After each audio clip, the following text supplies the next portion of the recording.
Good afternoon all. CamelbackTrading.org coming to you this Thursday afternoon, February 11th. We are looking at the SPY ETF's market profile here on Window Trader, and we have an inside day today. So, what's great about our trading room is the questions people ask, and when it's slow, we're answering them all day. And the main thing is to try to keep them in focus of what's important, especially now as today's over and we move to tomorrow. And the bottom line is this. We have an inside day in ES and SPY and a 5-day balance. We have an inside day in NQ and triple Qs and a 5-day balance. And we have a double distribution day, trend day down, in RIDE and IWM in their balance. That's the main focus for tomorrow. So let's start with the IWM. They're in a 4-day balance. Interestingly enough, today they tried to come out of the double distribution. Remember, they had a double distribution day yesterday. Well, they didn't take it back. They still hold single prints from yesterday. They still hold single prints from today. So even though they got into them and got close to the top of a 4-day balance, well, then they ended up going down and literally touching the bottom of the 4-day balance. And there's the gap underneath. So what does that mean for IWM?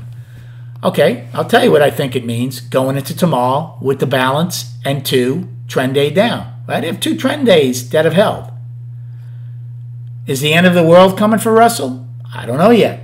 I know everybody wants it to, and everybody likes professing it on Twitter. So here's what I need to say that Russell might be getting some change taking place. They didn't have an inside day. So if they cannot take back today's trend day and yesterday's trend day again, and get acceptance, and this is such a key word, acceptance below now this 4-day balance, well then guess what? You should get acceleration and fill this gap from the 5th. You should get acceleration and test and get the 10-wide POC. And then you start seeing about whatever their weekly low will be. But until you get acceptance below here, all we are is in a 4-day balance. Yes, there's 2 sets of, if the sellers were that strong,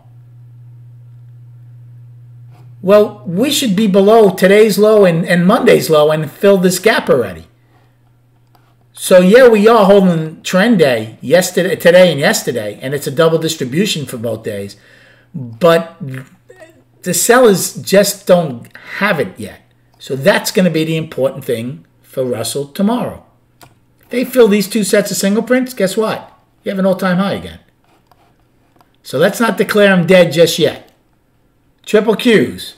Now, we have a kind of a cleaner roadmap for both the NQ and us. If you come out of this inside day tomorrow to the upside, well, then for sure we should hit an all-time high, and then we see what happens above the 5-day balance. Do they get extension away from it? Or do we come back into it and just make it a 6-day balance? Right? But what would make that more powerful is because we're coming out of an inside day. So if we come out of an inside day and go trend to the upside and hold it, that's powerful.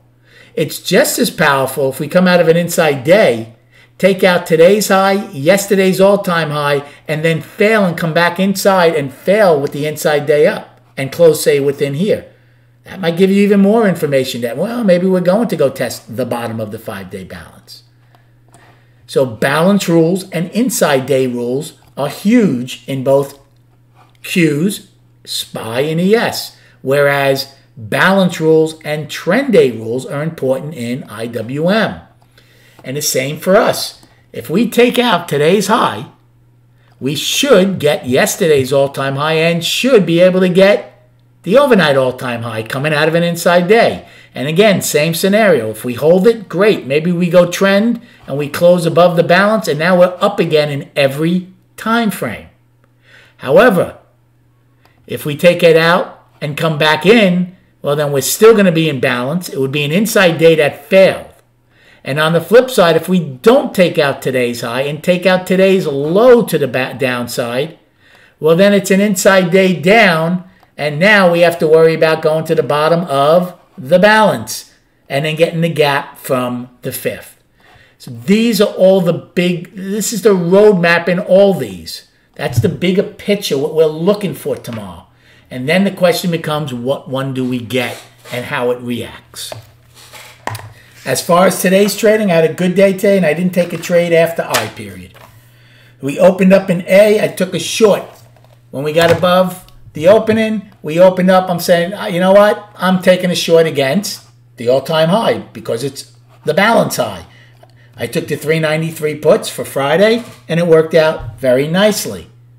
Okay? Then we came back through the opening, and I actually took a long against M's high. I took the 389 calls, and those worked out as we went back up. In B period, I took a short when we went back up against the opening. I'm like, if we can't get above the opening, I want to be short because remember, even though they filled the single prints in A and got into the upper distribution, well, we came back into the lower distribution. So L's high became a focal point, as did the opening. So I took a short of the 394 puts, and it worked out very nicely. Now, I did nothing in C. D period. I took a short when we got back to whatever half back was at that time. 393 puts, and that one worked out. Now, did nothing in E. Now, F period. I'm like, let's see. B came down, rejected. D came down, rejected. If F comes down and gets rejected below D, I'm looking to fade it. Well, F took out D's low. It didn't accelerate right away. But then after about a minute or two, it didn't have the same feel that B and D had. B and D got rejected really quick. So instead of looking to fade it, once F started going down, yeah, I didn't get the break of D, but I got enough of F and took the 392 puts and had a great trade as we came down and got POC, took some off at M's low, and took the rest off at F's low from yesterday. That was an awesome, awesome trade. And then I was actually, didn't do it, but I was tempted to take a long the first time against F's low, which would have worked because it went up pretty good the first time. Then after that, G started, took out F's low. I didn't do anything. As it came up, I took a short against the POC again. The gap, the single prints were about 200 ticks initially. I'm like, nope, we got them down to about 100 or whatever. I said, okay.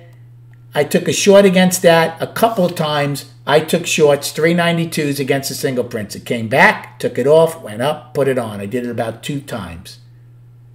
And then in H, I didn't do it. The next trade I took was I, my last trade. So I period, I didn't do anything in H. I said if I takes out H's high, we should fill the single prints. So I got long. I didn't do it at I's high. Actually took it out, came back in, I took a long. And it just kept meandering about. It went up, took some off, came in. I did that a bunch of times of the 389 calls. But finally, it started coming back in. When I finally took off the rest, actually pretty much broke even on the trade. Because what I was making on the small pushes up, when I finally decided to take it off, I had given back a bunch on the last 15 I had. So I broke even. And that was it. I was going to take a trade around F's low, but I was doing something else, so I missed that in J, and nothing really excited me in KL or M. I was actually a little surprised we got back and never lowered POC and ended up going 8 wide up here. So I didn't do anything, but it was a good day overall, and tomorrow should be a great opportunity with the inside day. Destinations for tomorrow. There are only 3 upside destinations to the upside. That's today's high of 391.69, 392.28, yesterday's high and all-time high, and 392.50 pre-market all-time high from the 10th. For today, I meant for the downside. We were only 8 wide. I'm not using it. We're 9 wide in N. I am using J's low as an afternoon pullback of 388.79. Why? Because very focal point here. I used this as the pullback low yesterday. Look what we did in F. Yes, we got below it, but that got rejected big time, and we never saw it again. So I'm going to say J's pretty important of an afternoon pullback low. Then we have today's low of 388.10, 387.50 yesterday's low, and you should have the other ones for the downside. Then on the charts.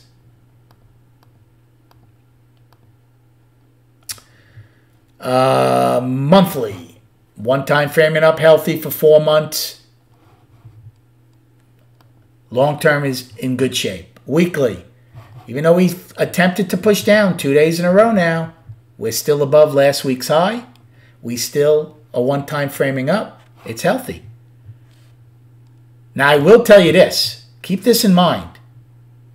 There's 1 day to go in this week.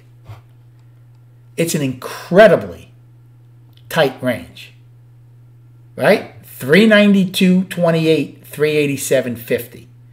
So it's going to be interesting tomorrow, coming out of this 4 or 5 day, whatever you want to call it, 4 or 5 day balance and an inside day, how much we stretch it. Because if we don't stretch this week's range much, it's going to open up a world of possibilities for next week. Keep that in mind. We'll talk about that tomorrow night. So the daily is 4Y. I'm using 5 days because yesterday got into that day's low range pretty good. But a lot of people use a 4-day balance. It doesn't matter. What matters is today's inside day. You come out of it to the upside. What do we get out of it with the new highs? We come out of it to the downside. What do we get out of it if we go and test the 5th low and then possibly fill that other gap? That's the important thing. Volume was horrible today, 41 million. So again, the volume is just putrid. But do not look at this week's range, small range. Don't bypass that yet. Now tomorrow, believe it or not, look, we can do a $4 or $5 range tomorrow and extend it. But we will talk about that tomorrow night. Hope you had a good day trading. Have a great night. And we'll speak prior to the opening